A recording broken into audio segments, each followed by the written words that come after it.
দেখছেন বিস club biscuit presents প্রবাস কণ্ঠ প্রাইম নিউজ। মালয়েশিয়ার সেলাঙ্গোর রাজ্যের ক্লাং এলাকায় একটি বিশেষ অভিযান চালিয়ে এক বাংলাদেশি ব্যক্তির নেতৃত্বে পরিচালিত বড় মাপের মানব পাচারকারী সিন্ডিকেটকে গুড়িয়ে দিয়েছে দেশটির ইমিগ্রেশন বিভাগ। একটি গাড়ির পেন্টিং ওয়ার্কশপকে সেফ হাউস বা গোপন আস্তানা হিসেবে ব্যবহার করে দীর্ঘদিন ধরে অবৈধভাবে অভিবাসী পাচার ও শোষণের কাজ চালিয়ে আসছিল এই চক্রটি। মালয়েশিয়ার ইমিগ্রেশন মহাপরিচালক দাতুক জাকারিয়া শাবান এক বিবৃতিতে জানান, এই চক্রের মূল হোতা একজন বাংলাদেশি, যিনি মূলত দেশটির পূর্ব উপকূলীয় সীমান্ত দিয়ে অবৈধ উপায়ে বাংলাদেশিদের মালয়েশিয়ায় প্রবেশ করাতেন।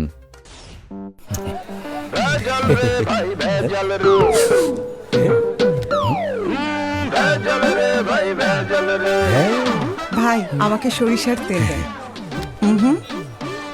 প্রাণ সরিষার তেল। এই যে আমাকেও প্রাণ সরিষার তেল দিন। বাছাইকৃত লাল সরিষার দানা থেকে অত্যাধুনিক কোল্ড প্রেস মেশিনে তৈরি হয় প্রাণ সরিষার তেল, আসল ঝাঁঝে আসল স্বাদে। অভিযানের মূল হোতা ছাড়াও আরও ৩ বাংলাদেশি সহযোগীকে গ্রেপ্তার করা হয়েছে। গ্রেপ্তারকৃত এই ৩ সহযোগী চক্রের এজেন্ট, পরিবহনকারী এবং গোপন আস্তানার পাহারাদার হিসেবে কাজ করত। তদন্তে জানা গেছে সিন্ডিকেটটি মূলত বাংলাদেশি অভিবাসীদের অবৈধভাবে মালয়েশিয়ায় এনে কর্মসংস্থানের মিথ্যা প্রলোভন দেখিয়ে বিক্রি করে দিত।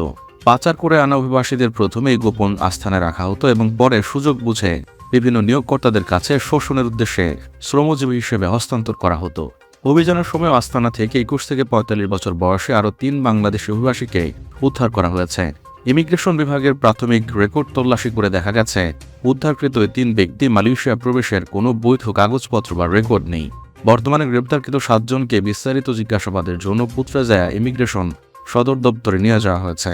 তাদের বিরুদ্ধে মালয়েশিয়ায় পাচার বিরোধী এবং অভিবাসী চোরাচালান বিরোধী আইন ২০০৭ এবং ইমিগ্রেশন আইন ১৯৫৯ এবং ১৯৬৩ সংশ্লিষ্ট ধারায় মামলা দায়ের করা হয়েছে। দেশটির ইমিগ্রেশন বিভাগ জানিয়েছে, অবৈধ অভিবাসন এবং মানব পাচারের বিরুদ্ধে তাদের এই কঠোর অবস্থান এবং অভিযান অব্যাহত থাকবে।